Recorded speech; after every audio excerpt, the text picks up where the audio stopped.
welcome back to Western Sports Roundup. Speaking of the Women's Rodeo World Championship, of course, that's all part of the WCRA and all that they've got going there. A gentleman that joins us right now that's had a lot of luck here recently in the WCRA, Isaac Diaz, joins us. Of course, a 7-time qualifier to the National Finals Rodeo in the saddle bronc riding. Isaac, thanks for joining us here on the show.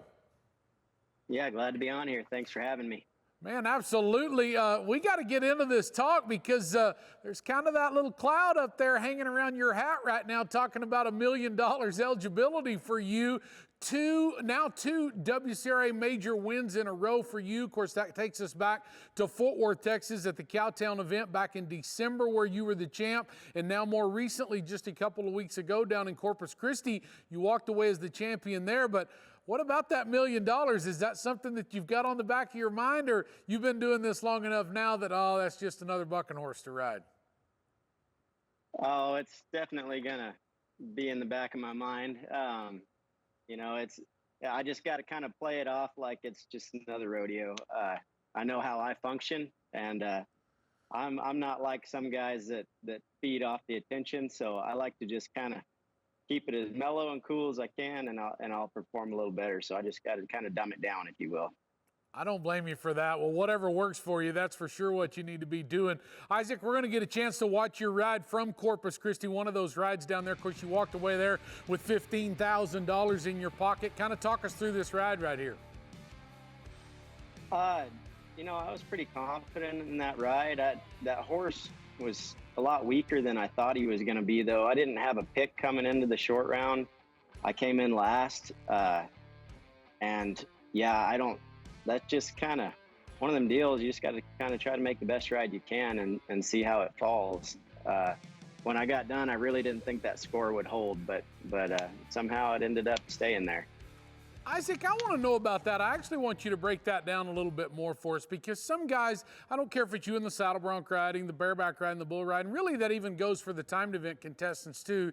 You take a chance and look at your draw. Okay, I've got such and such horse drawn in the bronc ride, and you kind of set that game plan for what you think that animal's going to be, but obviously they're animals in the sport of rodeo, and they can make a fool out of you at any time, and you have to be able to adapt at that. You just touched on that, the fact that that horse wasn't quite as strong as you would thought he was going to be, so you had to adapt right after you nodded your head on that. Kind of how do you handle that from one ride to the next?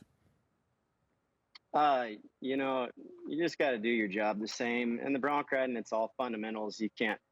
Things happen too fast to kind of react to every jump differently. So you got to take every horse the same way and just rely on your preparation. As far as picking them, you know, kind of my go-to is when I have a top pick coming in, I try to pick as aggressively as I can. That way there's no regrets looking back if I don't end up on top. But like I say, on this deal, I didn't have an option to pick, so I just got to just hope good Lord gives me the one that I need.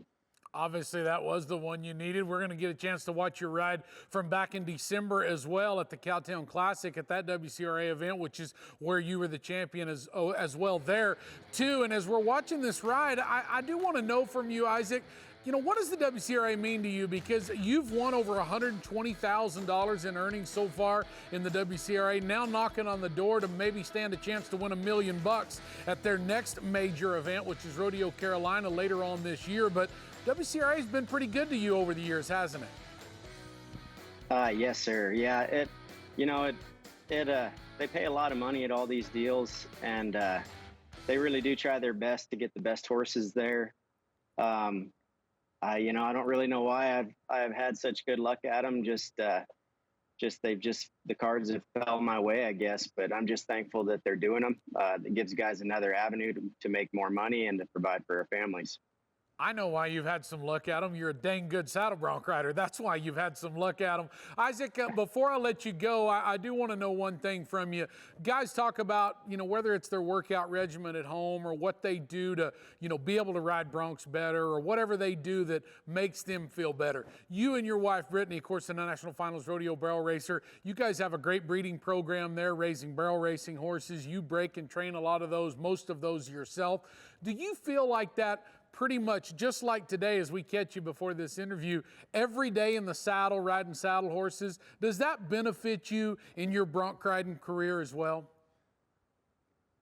I think it does, yeah. I would encourage young guys to get on as many horses, whether it's a regular riding horse or bucking horse, as much as they can. Sure think it has its pluses, but it's also bronc riding is a completely different animal when it comes to training horses. So everyone's got their own little regiment to keep it on their mind. Trust me, I hate working out, and I do it a little bit just because I have to, because I'm getting old and stuff hurts more than it used to. But yeah, you got to kind of have separate routines for those sort of things, because to ride bucking horses at a high level, you got to keep it on your mind all the time. Well, I know whatever you've been doing the last 5 or 6 months, from back in December at the Cowtown Classic there when you were the champ, and just a couple of weeks ago for Corpus Christi. And of course, we're looking at it right there, some of the things that you've done already this season for 2023. That also leads to Rodeo Carolina in October, where you'll stand a chance at that $1 million bonus for those 3 consecutive major wins in a row. Whatever it is you've been doing all this time, keep it up, my friend, because it seems like it's working out. Thanks for visiting with us today, Isaac, and good luck when you head down there to Rodeo Carolina later on this fall. We sure wish you all the luck. Thank you, Ty. I appreciate the support. Absolutely, and good luck to you the rest of the summer as well. Isaac Diaz, 2 major wins in a row for him in the WCRA, headed to hopefully get in the chance of that big $1 million payout for 3 in a row. That guy's a great bronc rider. I'm glad he had a chance to join us here on the show. Stay with us on Western Sports Roundup. When we come back, Katie Lucas will get you all set up for this weekend in the Danny Dietz Memorial Classic event. She'll have a couple guests in studio to visit about that. That's all coming up.